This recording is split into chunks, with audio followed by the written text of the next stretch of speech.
बच्चों, अब पिछली क्लास में हमने क्या पढ़ा था? बाल अपराध।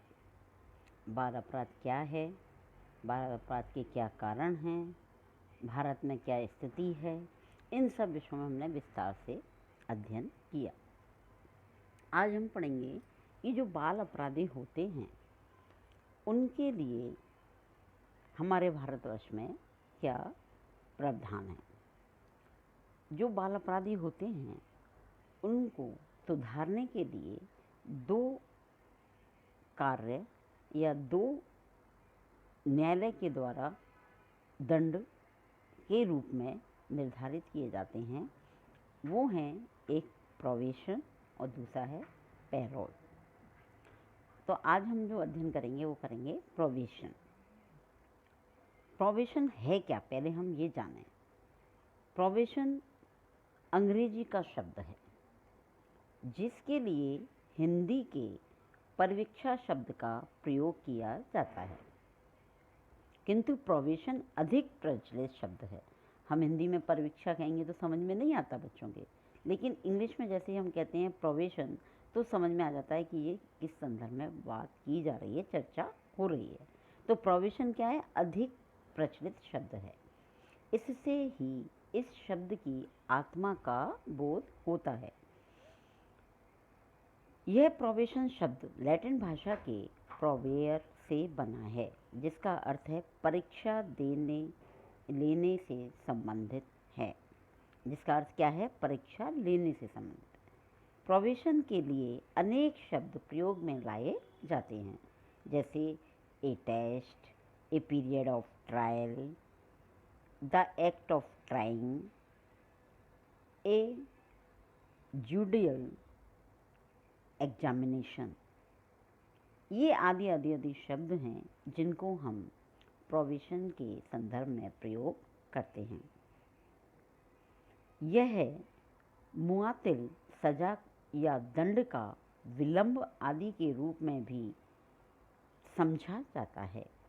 प्रोबेशन इस बात की ओर भी संकेत करता है कि यदि अपराधी प्रोबेशन काल में सदा आचरण करता है, मतलब अच्छा आचरण करता है या उसके प्रमाण देता है, तो उसकी सज़ा माफ़ कर दी जाती है। या सरल शब्दों में हम ये कहें कि अपराधियों के सुधार की एक प्रक्रिया है जिसे हम किसके नाम से जानते हैं? प्रोबेशन के नाम से जानते हैं। तो हम समझे कि प्रोबेशन क्या होता है कि जो बाल अपराधी होते हैं, जिनको अपराधी मान लिया जाता है, उनको न्यायालय के द्वारा किसी भी अधिकारी के निरीक्षण में क्या किया जाता है? सुधारने का प्रयास किया जाता है और उसे कुछ समय के लिए क्या किया जाता है? ऐसा समय दिया जाता है कि वो अच्छा आचरण करे और इस शर्त पे छोड़ा जाता है कि ऐसा ही वो आचरण सदैव करेगा। अब हम देखते हैं कि अलग अलग समाजशास्त्रियों ने प्रोबेशन की परिभाषाएं दी हैं। सबसे पहले हम देखते हैं सदरलैंड क्या कहता है। सदरलैंड ने कहा है कि प्रोबेशन दंडनीय ठहराए गए अपराधी की उस समय की अवस्था है जिसमें अपराधी की सजा को मुअत्तल करा दिया जाता है और जिसमें अच्छा व्यवहार बनाए रखने की शर्त के साथ अपराधी को स्वतंत्रता दे दी जाती है। इसके साथ ही राज्य अपने व्यक्तिगत निरीक्षण के द्वारा अपराधी को अच्छा व्यवहार बनाए रखने में सहायता देने का प्रयास करता है। मतलब सदरलैंड ने इस आधार पर कि जो दंडनीय ठहराया गया जो बाल अपराधी है, उसको एक ऐसे समय की अवस्था है, उस समय में वो क्या करता है? अपने अच्छे व्यवहार के द्वारा उसकी सज़ा को यानी कि कम कर दिया जाता है और उसे छोड़ दिया जाता है यदि उसमें उसके अपराध के प्रति सुधार आ जाता है। इसी को और अच्छे शब्दों में समझाते हुए टैफ्ट ने कहा है, प्रोबेशन किसी अपराध के संबंध में लिए जाने वाले अंतिम निर्णय को कुछ समय के लिए टाल देने की प्रक्रिया है। मतलब हम किसी को सज़ा सुना रहे हैं, उसका अंतिम निर्णय जो भी हम दे रहे हैं उसको हम क्या करें, कुछ समय के लिए टाल दें, आगे के लिए बढ़ा दें। तो निर्णय को कुछ समय के लिए टाल देने की प्रक्रिया है।